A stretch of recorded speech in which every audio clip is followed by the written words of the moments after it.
Okay, after a very long time of having not appeared in this series, Jafar will be appearing in Aladdin, Fortune Teller Fiasco.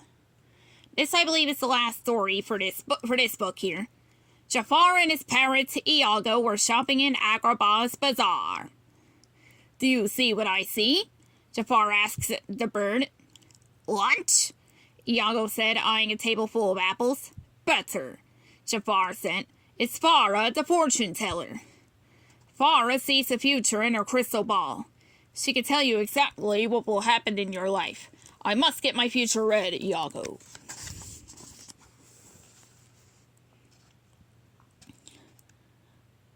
Welcome, Jafar, Farah said. Welcome, Iago. Hold it right there, Iago squawked. How did you know our names? My crystal ball knows all, Farah said. It's magical. We've come to hear our futures, Jafar told Farah. The crystal ball glowed brightly. How interesting, Farah said. What do you see? Jafar asked. Farah looked deep into her crystal ball. Soon Iago will have the lunch of his dreams. What about my future? Jafar asked.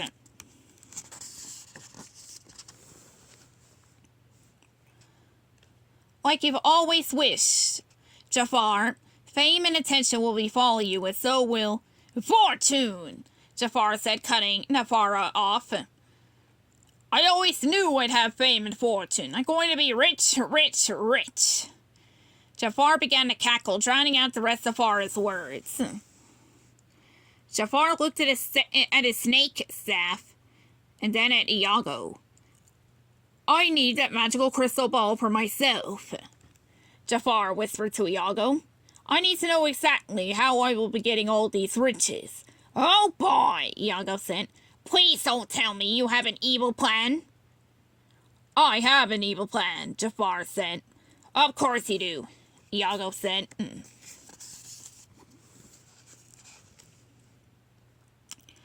Jafar held up his snake staff.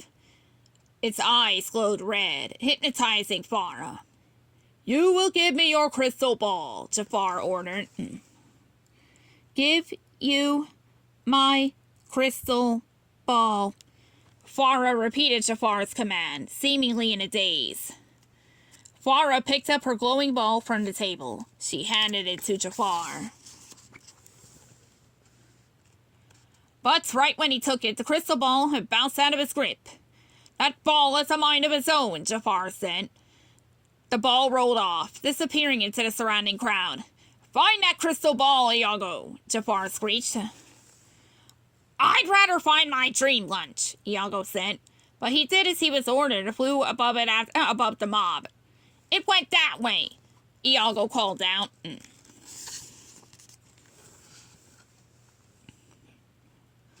Jafar wove through tables and ducked under a camel. I see it, Jafar panted. Over by that monkey. Just checking. He dove for the crystal ball. I've got it. Oops. The ball rolled out of reach and Jafar crashed into the monkey instead. Yeah, but see, Jafar shouted. Oh boy, Iago said. Jafar has officially gone nuts. Jafar spit out a mouthful of monkey fur. I said that ball is mine. Jafar chased the ball over sand dunes through caves and back to the bazaar. The bazaar was so crowded that the ball had to slow to a stop. I've got you now, Jafar said. He lunged for the ball once more, but it bounced up high. Not again, Jafar groaned as he crashed into a table stacked with apples.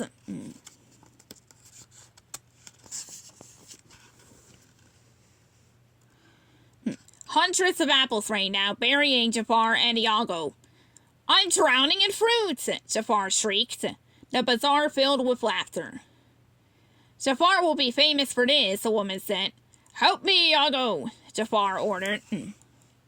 But Iago was too busy eating his way through the apples. Farah was right, he squawked.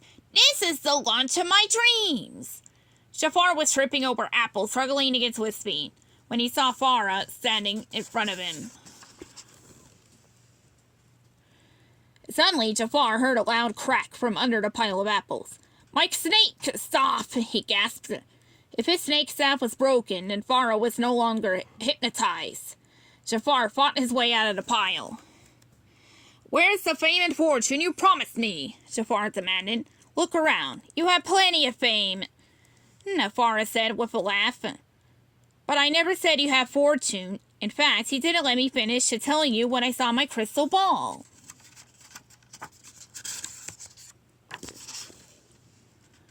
Well, what? Jafar stuttered. Farah cleared her throat.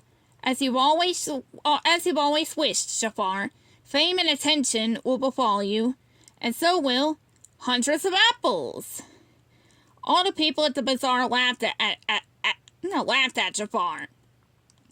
Iago continued to feast on his best lunch ever. The end.